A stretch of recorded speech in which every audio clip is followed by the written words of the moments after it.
Michelle Ricketts bringing you your 3-day weekend lifestyle. So Catherine uses her skills as a language educator with over 25 years of experience to work on specific areas of difficulty for each of her clients. As a pronunciation coach and accent reduction specialist, Catherine Steele helps clients in business, engineering, real estate, financial services, politics, public service, and many other areas to reach a much larger audience, build deeper relationships with their clients and business partners, save time, and make more money. Who wants to make more money? Woo! As a business owner herself, Catherine coaches her clients on aspects of North American language and culture that are not taught in schools.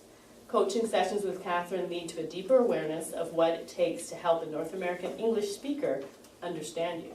Catherine believes that English is a world currency like gold. Please welcome Catherine Steele.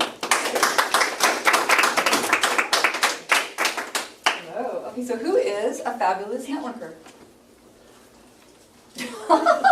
Everybody's snickering into their head. There must be one. Okay, who would like to be a fabulous networker? Woo! Okay, you're in the right room. That's my goal tonight, is to help you with some strategies that will empower you as a networker. As Peter was mentioning, and Michelle as well, sometimes that's not how we feel about networking. We don't feel empowered. We don't feel fabulous. So that's my goal, is to help you feel fabulous. And as Michelle mentioned, I typically work with people who have come from another part of the world where networking may be the top skill. They might be great at it, but then the English is going to get in the way. So we look at that. And other people come from a place where networking, we don't network. That's nothing that I know anything about. And we say, go volunteer, go network. That's how you get your job. It's not going to be posted. Go, go, go. And you're not sure what to do. So it became a talk, and here I am with the talk. So I'm going to...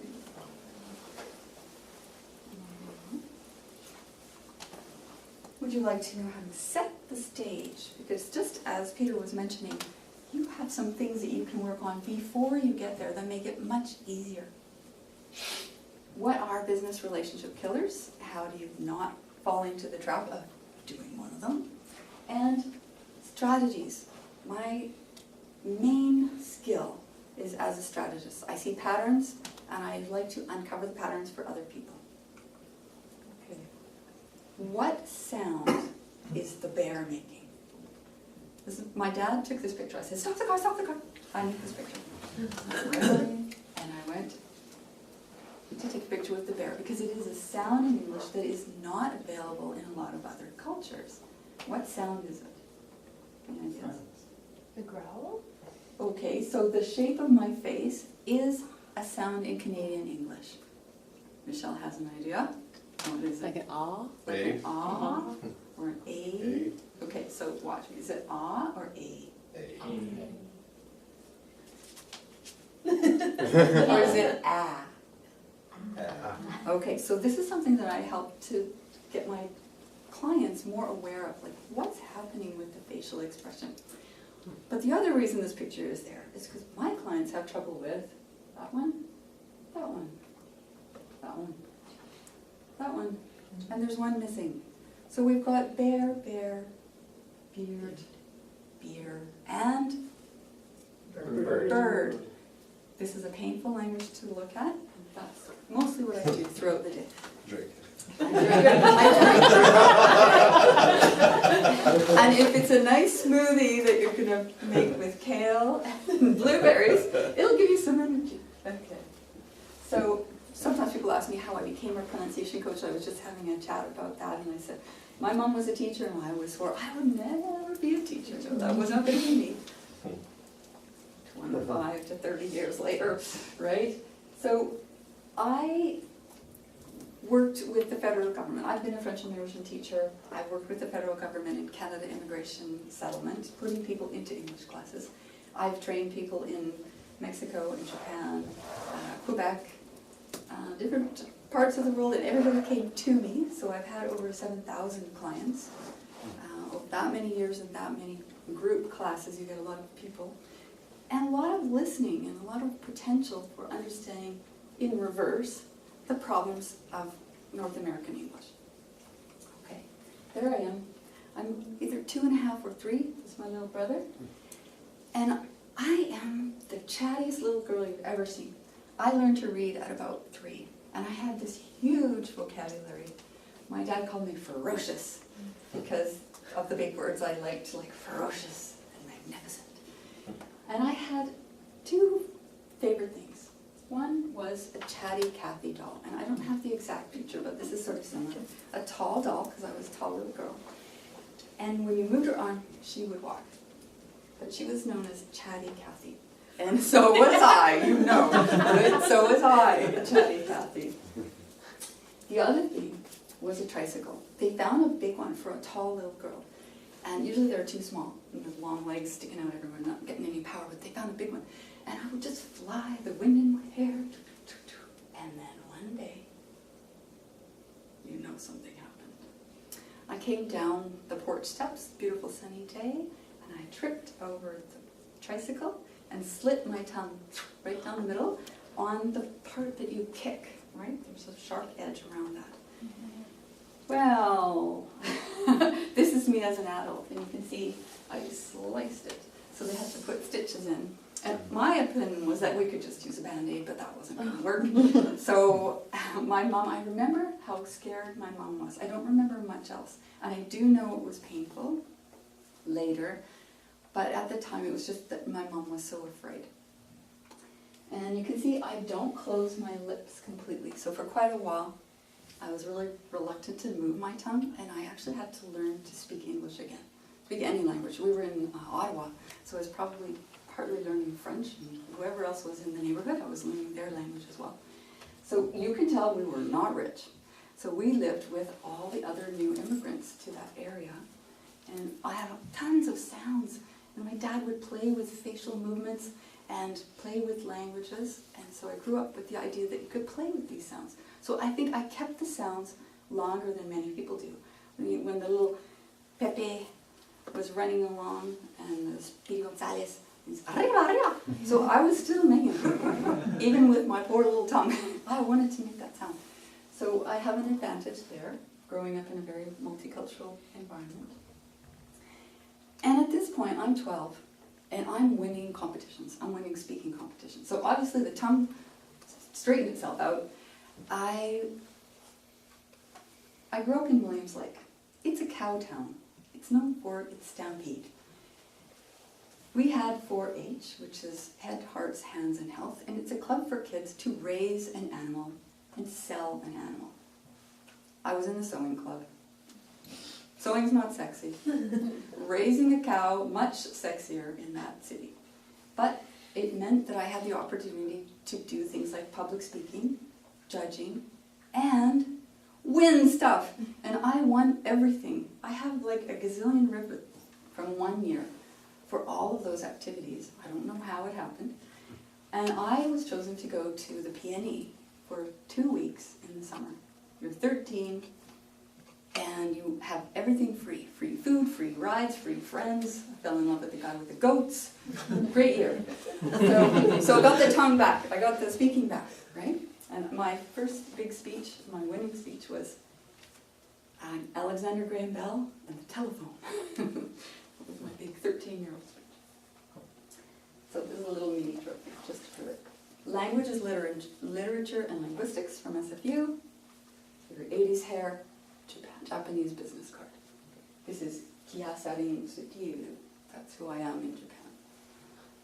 And then one day, I was back here.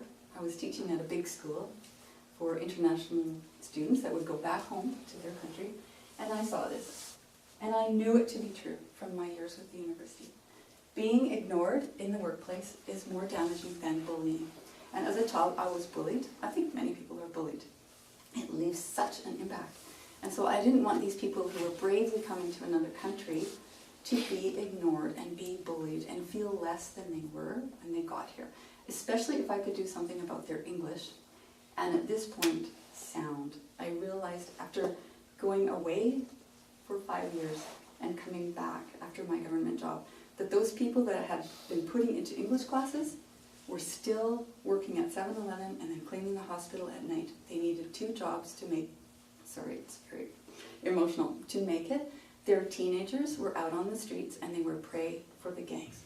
And that was it. I said, nope, we gotta do something about this. So I created a company, my own business, and that's it. English Pronunciation for Success. Long name. I chose English in your pocket, which is where the little logo comes from, because I think English is like gold. Put that gold in your pocket. But I voted, I had some people vote all down Davie Street, all the restaurant owners voted on a name, and they said, no, no, no, no, it has to have English, it has to have pronunciation, and it has to have success. So that's what I want. I want people to have pronunciation success. So now we're going to set the stage for networking.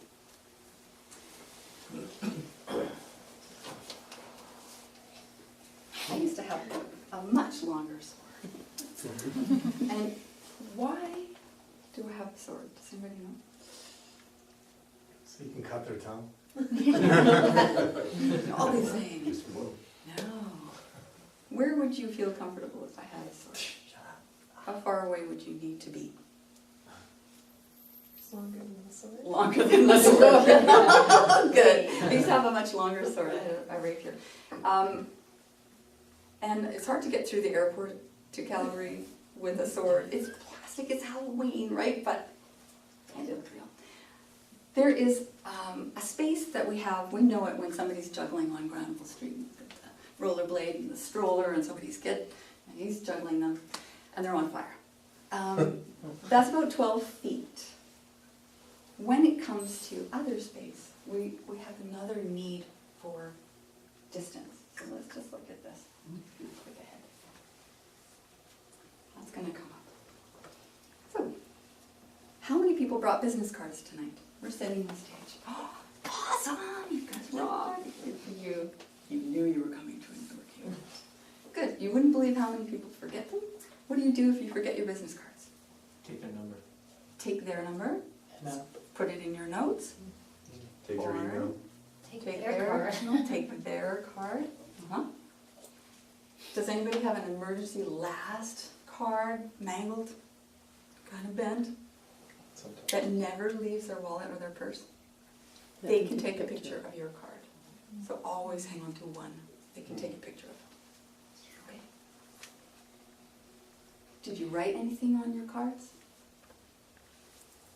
No. Typically, I will write something on the card. If I can see who's going to be here, and Meetup is especially good for this, RSVP early, people will check you out, they'll check your LinkedIn, and I think, okay, 3 people that I could maybe help, I'm going to write their name, and all night long I'm going to try to find those people. That will give me something to do. That takes the pressure off me. You know, I'm looking for this woman named Adriana. Have you met Adriana yet? I really wanted to tell her that I have a book that she might really like. I know she's looking for this kind of help. So if I'm prepped the whole night, all I have to do is ask for Adriana. It takes all the pressure off of me.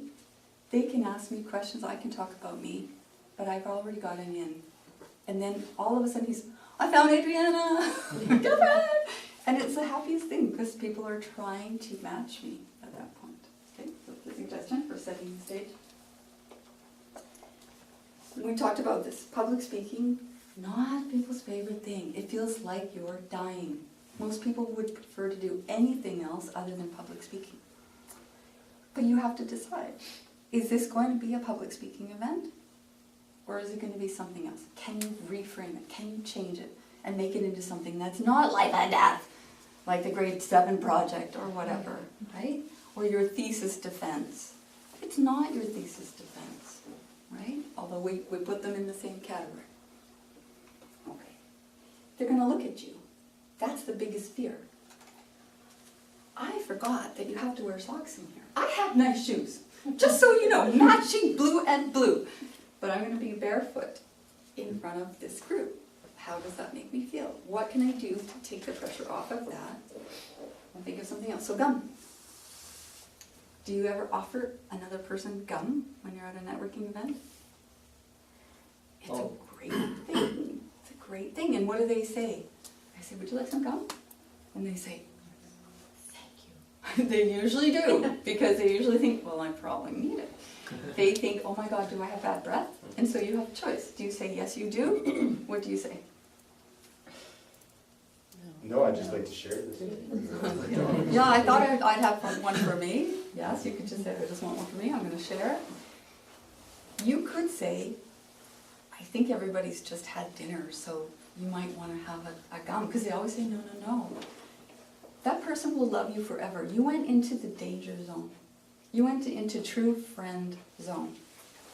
And at this point, instead of being like face-to-face, like adversaries, we're actually sort of standing shoulder to shoulder. We're sharing, and I have made you not lose face. I have made sure that the next conversation you had, they didn't back off because of fish breath, right? So it will shift the dynamic quite quickly. They might be kind of embarrassed that you said they needed the gum, but later they're, there's this woman, she gave me gum, thank God. I didn't realize that it was so fishy, right? Okay, if that's not you, don't do it, find something else. Never let them be unzipped. Run around it, and people, how do you say to people?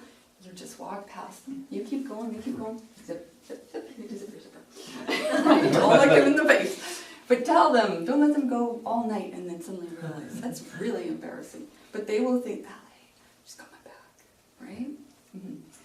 These are my jewelry boxes. This one is from Canada. It's got a native design. This is from Mexico, and that one's from Korea. And my treasured things are in there. You can see the romantic flower somebody made for me. Beautiful beach tie silk and some jewelry for a fancy New Year's Eve party. Very special memories, all of them. What I want you to think of is that the people at the networking event are jewel boxes. Each one is a jewel box. The problem is, you don't know what's inside. Your job is to open the jewel box and figure out what's in there. For example, maybe they've got travel experience, or they've got a job in another part of the world that you would love to have. Maybe they've got tons of connections. These are my business cards. I have tons. At this point, I have 4 binders of business cards, and I go through them and I try to match people up. I actively look for opportunities. You don't know until you ask them enough questions what they might have. The last one is money. Maybe they've got funding. Maybe they know about the Canada BC job grant. By the end of June, that's the deadline for September funding. And on one of the courses you could get, if you are a business or you are part of a small business, you're the owner or part of it, you can apply for funding and up to $10,000 in things like business training, in things like pronunciation too. So have a look, go to Small Business BC and check it out. They've got money for you. They're going to pay for 2/3 of your course. So if my course is $3,000, you pay $1,000, the government pays $2,000. For people that are just arriving and low-level English speakers, they have some resources. But once you're a high level, you have fewer and fewer resources. So if you know of anybody, get them to jump on this. This is a rare opportunity. Back to this. Okay, so I think they're full of gold. Your job is to find out what the gold is. So how do you do that? How do you ask the person a question that uncovers the gold, that opens the jewel box? Anybody know? What kind of question? Yeah, go for it. Okay. How may I be of service to you? It could be, but I think that I'm going to help them, and I actually want to open them up with the how. I like the how. So let's go with this. So what are the types of questions, like how, that mean they are going to tell me? So the how might it be of service? I put myself in it, so that might be a problem. But what's another question with a how or a, what are those open-ended questions? How have you got to where you are? Yeah, how did you get to where you are? How did you choose your business name? How did you get here tonight? How did you hear about this? Those ones, they're going to open. They don't have to go directly into how can I help you? You don't have to go there yet. But I'm honestly letting them chat to me. It's not a yes or a no. It's opening. Okay, so how is a good one, and Why question? why? Yep, why did you choose this meetup? What? What? What kind of business do you have? Wouldn't it be refreshing if somebody came running over and said, what kind of business do you have? Instead of you trying to find a way to get that into the conversation. Do it for them. You're at a networking event. Boom! I'd love to know more about you. Tell me all your specials. How could I get a free session with you?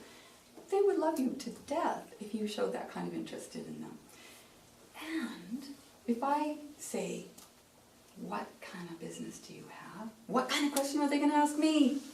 What do you do? What do you do? And I'm like, yeah, I'd love to tell you all about that. They open my jewel box because I created the opportunity, right? So we've got how, we've got what, we've got why. 2 more. Where and when? Where and when. 3 more. And Who? who, right? Who do you know here? Who would you like to meet here? Yeah, that kind of stuff. So you're trying for the who, what, when, where, why, how. That will open everything up. So what you need to do is think about the questions you would like them to ask you. That would make your life easier, so you get all your goodies out. And then you ask them, and they are politely going to ask it in return. Okay? So, know who might be there. Jot some notes on your business cards. Be prepared with a couple of people that you'd like to meet. Make sure you've got some who, what, when, where, how that will get you the best answer for yourself so that you can pull it, and honestly pull it out of them. Not just, okay, what do you do? Okay, good enough. Okay, now let me tell me about me, right? Like honestly be prepared to ask that for real and get interested in that person. Okay. I put my name tag on this side. How many people put their name tag on the right side? A few of you. Why did you do that? Because that's where the eyes naturally go. Why? I agree. The eyes naturally go there. Why do they go there? Because of the handshake. Because of the handshake. Beautiful. Right? I'm like, Carlos. I'm desperate to remember and put it with his face. So if you put it on the right-hand side, that's helpful. And quite often, I use a little plastic clip name tag with my business card and the picture, because they're going to find this on LinkedIn and they're going, is that the different hair? But if they've had a chance to see it, then they're going to connect me with the LinkedIn picture. Right? Strategy. Okay. By having the same name, you mean? Yeah. Connecting what, sorry? So this picture Yeah. doesn't look like me, Mhm. but this is my LinkedIn picture. Oh, I So I see. put my LinkedIn picture, my business card here, and then they're like, oh, Catherine, oh. I start reading my chest, English pronunciation. Right, yeah. So I just put it right out there. And this picture, when they're trying to connect with me on LinkedIn, they're gonna, oh yeah, I saw that business card, that's her. Right? Okay. The idea for any business person and anybody who is successful is to create know, like, and trust. And we know that know, like, and trust comes over time, but we can speed a little bit of this process up. If they trust you because you told them to zip, or you gave them gum, or you took it upon yourself to listen and think, this person would really like to meet so-and-so, and you dragged them over to meet so-and-so when you found the so-and-so, they're going to love you forever. That speeds up the process. So listen for that. Listen for opportunities to connect people. So the idea is that you are on their side, right? You're standing with them. So anytime that you can see an opportunity for someone, take advantage of saying it. And it could be, switch seats with me because this guy is really interesting. Make sure you get a chance to talk to him. We'll switch. Right? I've already talked to him. Your turn. Right? Okay. Personal space. The sword. We know that for performance space we want 12 feet. Right?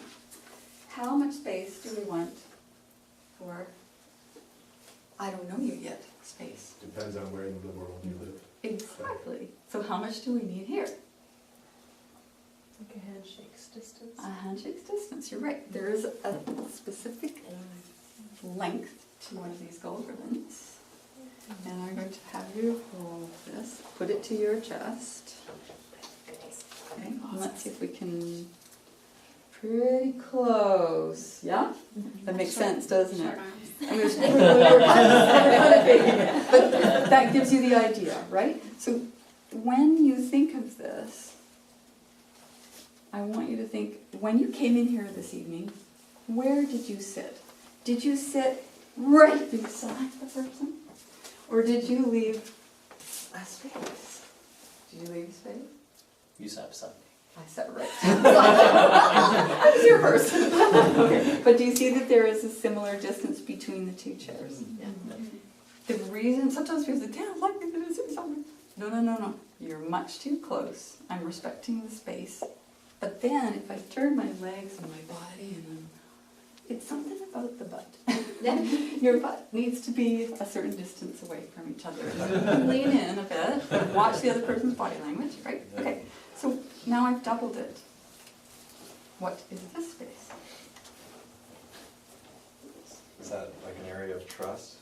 Yeah. You're that close to somebody? Really more buddy-buddy, right? Uh-huh. What's this space? The butt's getting really close. The butts are getting close now. We better be done. Or we better be married or something going on here, right? Because there's not a lot of space. Excuse me, we're close. We're very close. Okay, so this is sort of a way to show what the space is. And if you come from a place that is really heavily populated, you're cool with being on the 99B line and just a bunch of sardines, right? But other people are not, and they're very uncomfortable. And the way we handle it will be different. We may not get on the bus. And so people are like, come on, and this person's backing up and everybody's still trying to squeeze on. It affects how you get off the SkyTrain, whether you get off and then let everybody go on, or whether you just sort of all go in this mad swimming upstream kind of a thing. So just to be aware of that the person just has a different feeling about personal space. If you're in a situation where you can't create that 4-foot distance between you, there is an option. So I'm going to use you as my example. Could you stand up for me?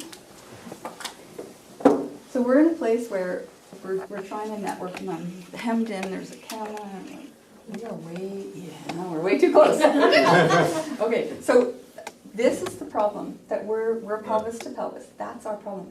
If I turn and he's the top of the T and I'm the body of the T, we have no longer got an issue with our pelvises. So I can be even quite close and on the bus, and I can, oh really, okay, and we're having this kind of odd conversation, but I feel okay and he actually feels okay. So if you're stuck and somebody's like moving away, don't chase them. Especially if they've got glasses on their head. I need a little more space because I'm doing one of these, right? So just let me get to the point where I'm at, where I'm comfortable, and let me be there. If I'm still there, I'm happy to be with you, right?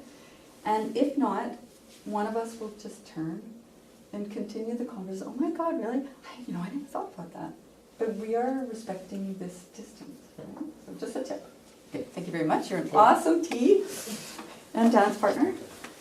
Okay, so. Does that make a difference if it's 2 men or 2 women or a man and a woman?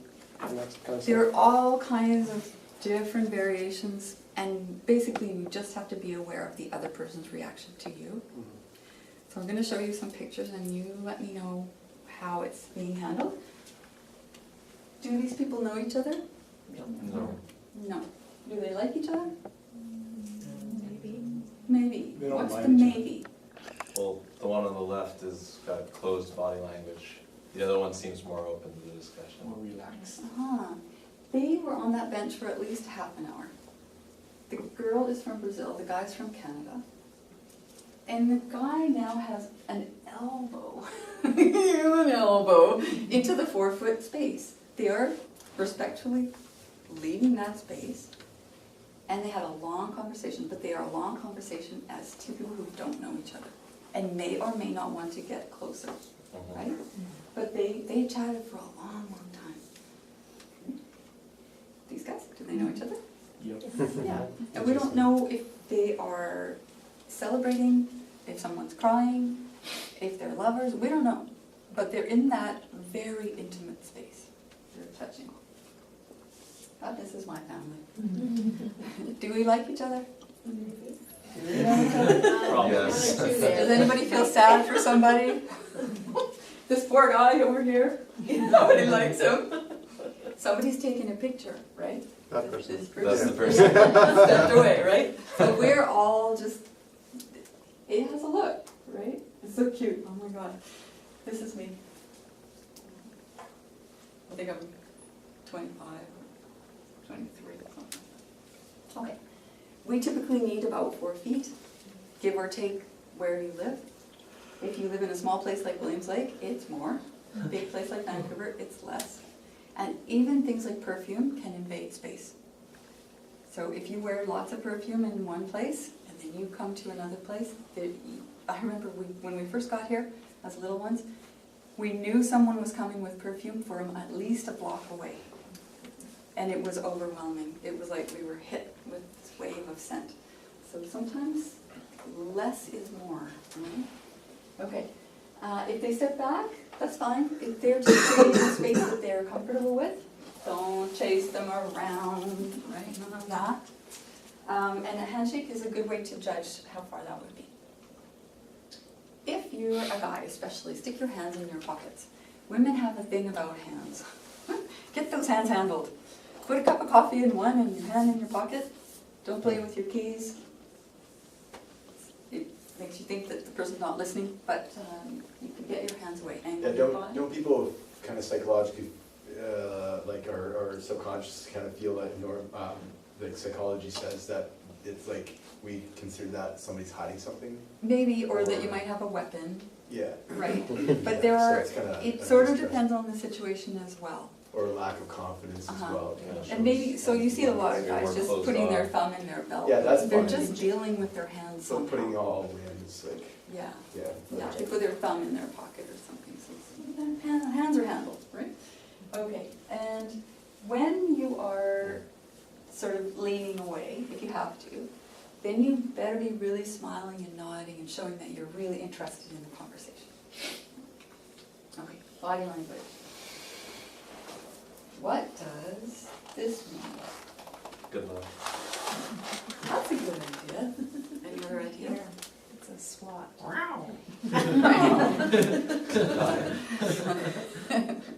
So if you're in Japan, this means come here. It's asking for the money to come.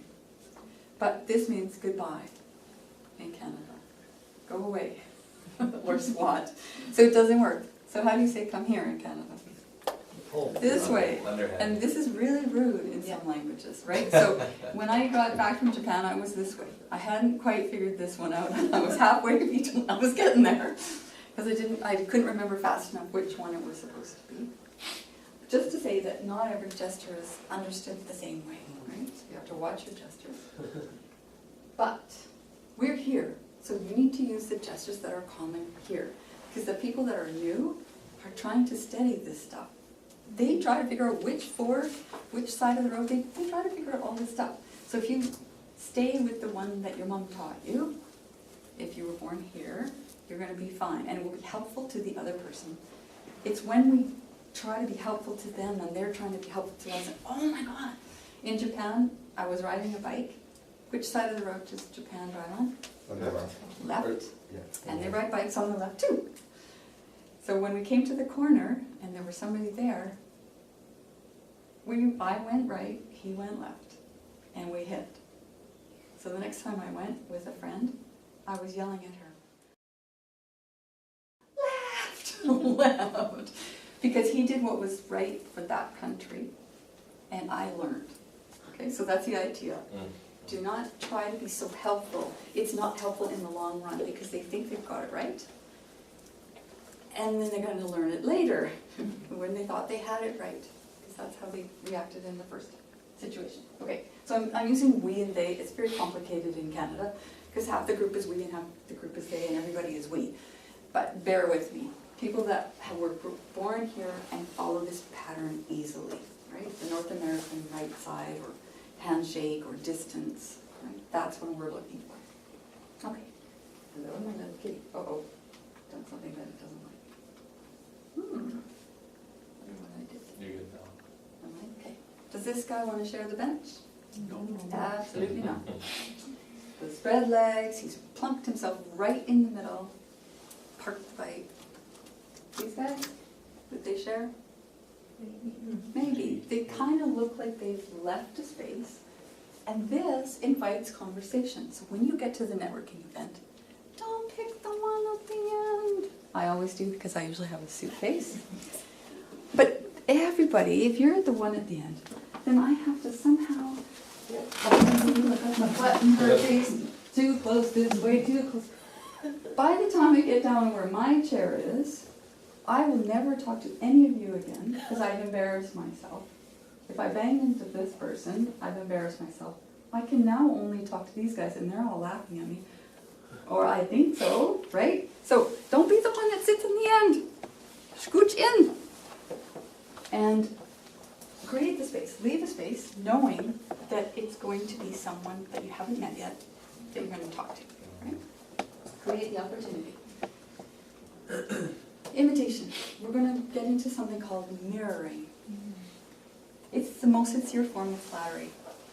People that like what you're wearing and then suddenly they have the same, or they really like your phone and they go out and find the same. So it's like, I like your thought process, right? So mirroring. There we are. My grandma came to visit us. We're in Victoria, about the same time as the accident. And grandma had a camera, so there was going to be a picture. So I thought, okay, that's where you sit as a lady.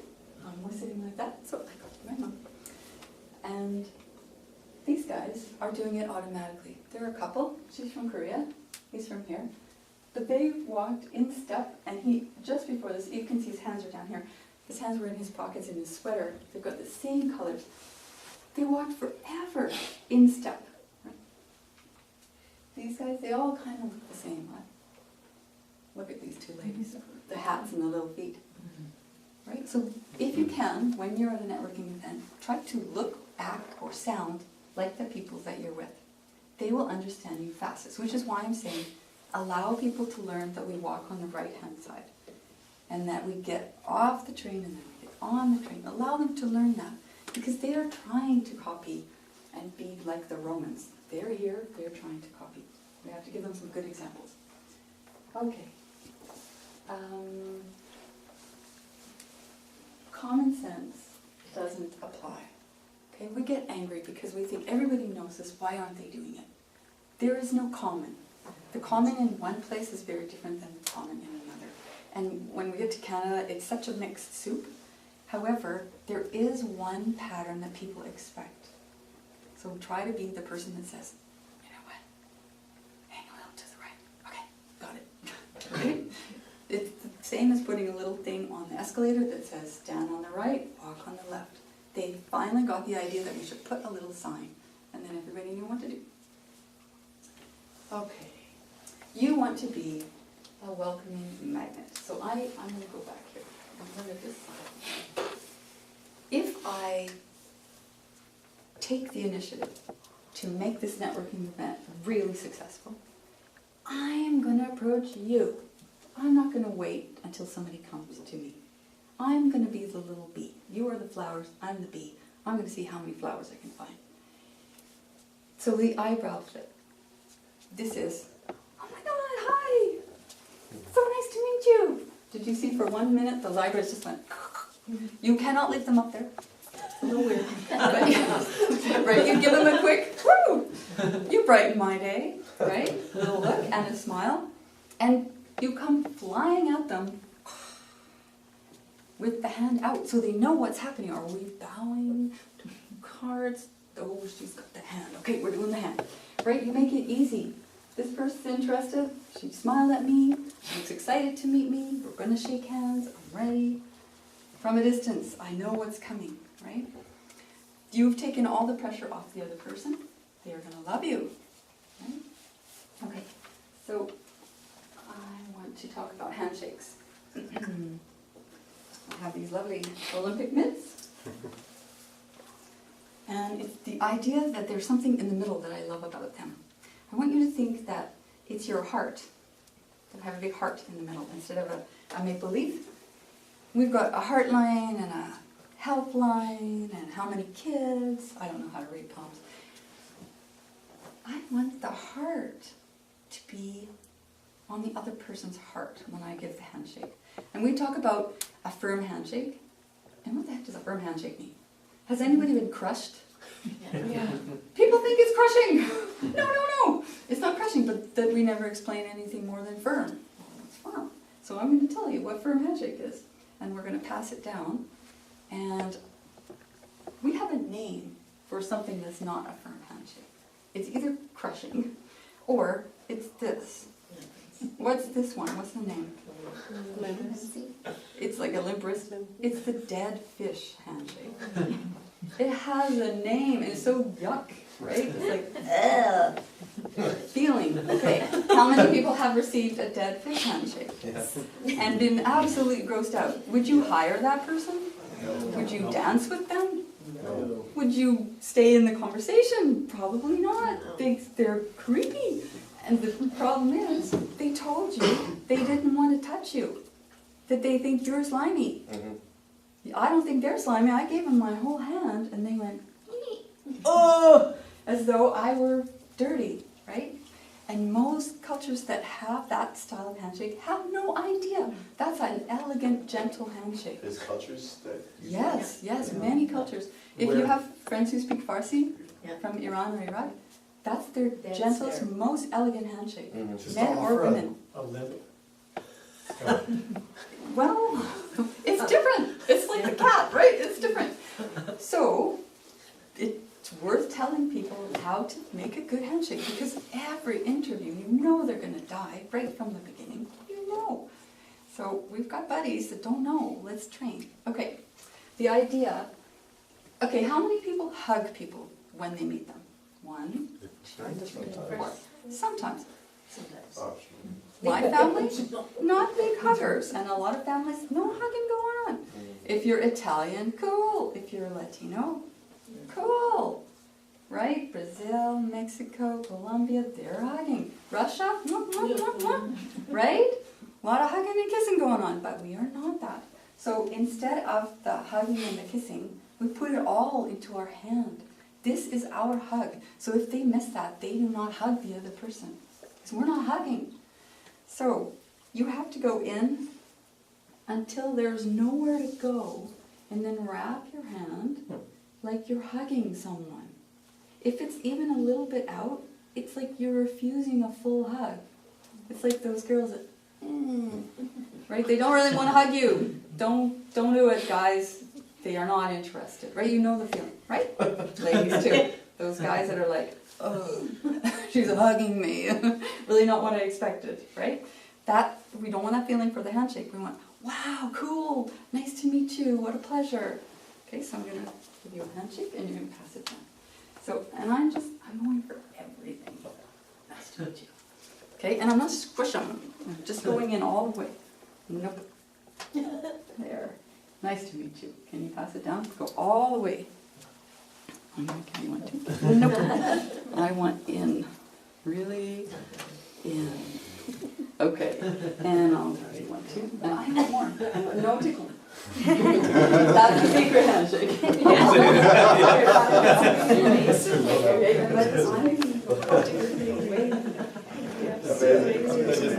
Just throw it on.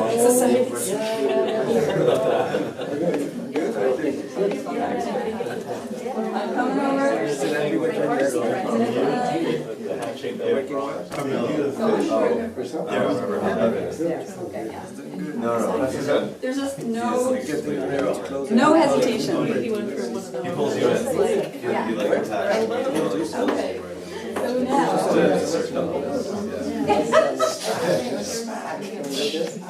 The big one. Yes, French. And it was like the one leader that you shook hands with. Just offer a piece of. It was like. All right. So now we're going to talk Yeah, about check it out. It's good. It's good. something that you can do. If you are in the service industry, you may or may not know this, but the people who serve as a waiter or a waitress in a restaurant can receive 3 times as many tips by touching their clients. The right way. The right way. So that's the question. Where can you touch your client? What kind of restaurant is this? Okay, so a lot of people have an idea. Can I touch here? Yes.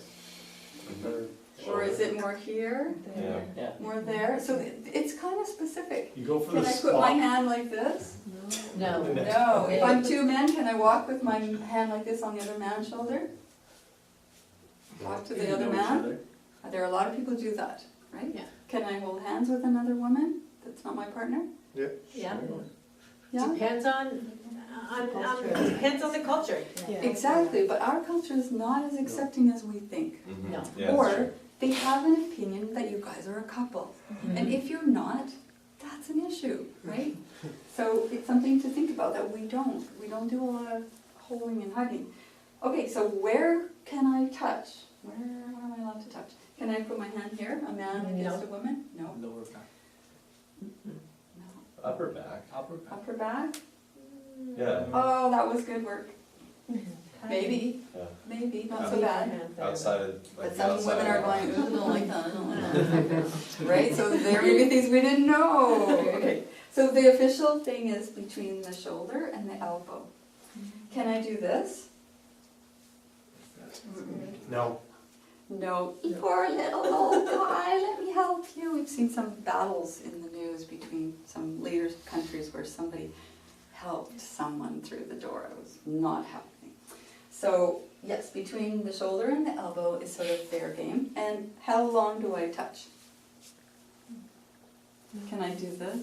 No. No. 1 millimeter. 1/10. It's like pat, pat, pat? Is that okay? Yes, it's sort of pat, pat. So if somebody drops a fork and the waitress comes by and she says, "What, can I help you?" We dropped a fork. Oh, okay, just a second, I'll be right back. Off she goes. Mhm. She got you, got it. It's sort of like, got it, I'm on it. When you say goodbye, you've had this great networking experience. There was somebody that you wanted to be sure to say goodbye to. You say, "You know, it was such a pleasure meeting you. Look me up on LinkedIn, I'd love to stay connected. I gotta go, bye." What did I do that was different? Touch it with the other hand. I patted. So what does that mean if I put my other hand on the top? Power over. No, I'm just kidding. Well, it could be. Usually the hand on the top is the power, right? So I'm going to talk about that. But do you feel happy when I put my other hand on there? It's warm. It's, I really like you. So if there's somebody that you really like, we're not allowed to go. So many cultures want to do that because they had a really great experience. So this is our extra hug and a kiss. It was so great to meet you. Right? And some people, it would be appropriate because we had that kind of connection to do something a little special. So that's our hug and kiss. So, yes, if you come to somebody like this, you're in power. If you come to somebody like this, you're asking money, right? Mhm. So when you come with your handshake hand extended, it has to be thumb to the sky. You're coming as an equal. That's your signal. And I should ask how we're doing for time. Gotta move 5-6 minutes. Okay, so I'm going to zip ahead. So you want to be a welcoming magnet. And now we're into speech patterns. This is my area of expertise. It's not what you say, it's how you say it. And there is, at the end I have a slide that has a link to get some information on this one. It will be pretty much what I've got on the screen. What do you say? Do you say, "Hi, my name is Catherine Steele, but if you prefer, you can call me Kath. We're with friends and family. Do back home in Vancouver. I'm a pronunciation coach with my own business." Do you do that? Probably, right, with the caffeine, unless we have Peter's drink to hold us down and ground us. So people tend to do that. They go fast, they're nervous, they want to say everything in their 30-second opportunity. But how did you feel? Rushed. Rushed? Could you hear what I said? No. Absolutely not, right? You can't even breathe, because I'm not breathing, and that will affect the fact that you're not breathing, right? Yes, I actually think it sounds like I'm lying. And you can run this beautiful new home. Of course, it's way out in some place you would never want to live, Holly Lake. all contaminated, but it's beautiful and it's only $2,000, right? There must be a reason. Speed is lying or testing. Blah, blah, blah. So, speed kills your message, your networking success, and your chance to get that know, like, and trust going on. You don't deepen your connection because they can't hear you. Can you read that? This is sort of what it looks like and what it sounds like if you're too fast. Is that better? Yeah. Broken down, it's got a few ways to see where I can break it. Capitalization, hyphens. That's what we're going to do. So we're back to those who, what, when, where, why, how. That's what you're going to answer. You're going to answer who. I'm Catherine Steele. And then you're going to stop. Because they're busy trying to memorize your name. So don't rush into the next piece. Then you're going to give them the what? I'm a pronunciation coach. Oh, cool. Where do you do that? Oh, over Skype. I'm based in Vancouver. So one thing, either over Skype or I'm based in Vancouver. Right? One little thing. So think about your elevator pitch or your networking pitch. With those, you're opening the box. They're the questions you're going to ask for the other person, but they're the questions you want to say in your elevator pitch. And you have to stop after each one little tiny phrase. You could have a single short answer to each one of those, but it sounds kind of weird. So now it needs the grammar that makes it complete. The prepositions, the pronouns, the articles. When you have one of those small words, you are starting a new idea. And the big word is the one you actually want the person to remember.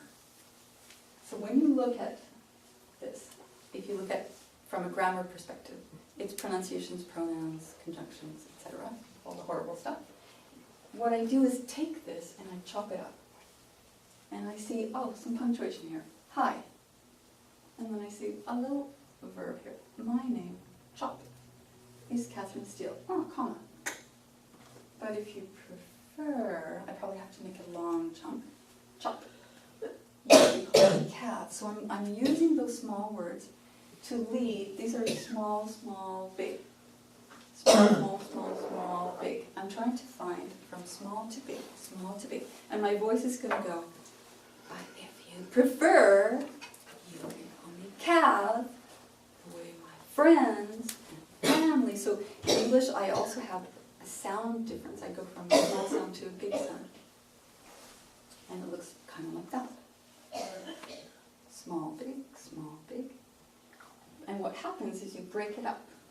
Because if not, the person can't breathe. And they can't actually hear what you're saying and think, oh, I know someone who she should talk to, or that might be a good course for me. They can't think that. So it should look more like this. It should have a breathing space in between. Can you expand on that, about the breathing, if they're listening? How does that really make sense? So if I say hi, in your brain you need the time to say hi back to me, even if you don't say it. My name is Catherine Steele. But if you prefer, you can call me Cal. The way my friends and family do back home in Vancouver. And especially if I have a microphone, it's going, hi, hi, hi, hi, hi. My. I need actually more time. Or if I'm on the phone or Skype and they're not hearing me clearly, that break is how I handle it. If I say, my name is Catherine Steele, but if you, we sound really angry. That's our signal that I'm angry. My name is Catherine Steele. Why can't you remember? It doesn't work. But if I make a short one, like my name, we're good. We're happy with that. Does that answer what you were thinking about? Yeah? Okay. So this is the idea of the crescendo as you get to the end.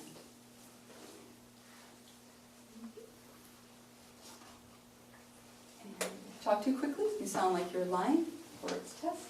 They can't breathe. If you talk using one word at a time, you sound very angry.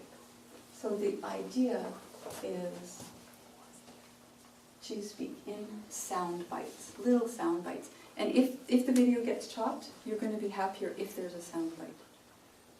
right? If they need to edit, make sure they can edit in a nice place, because you gave them a little space.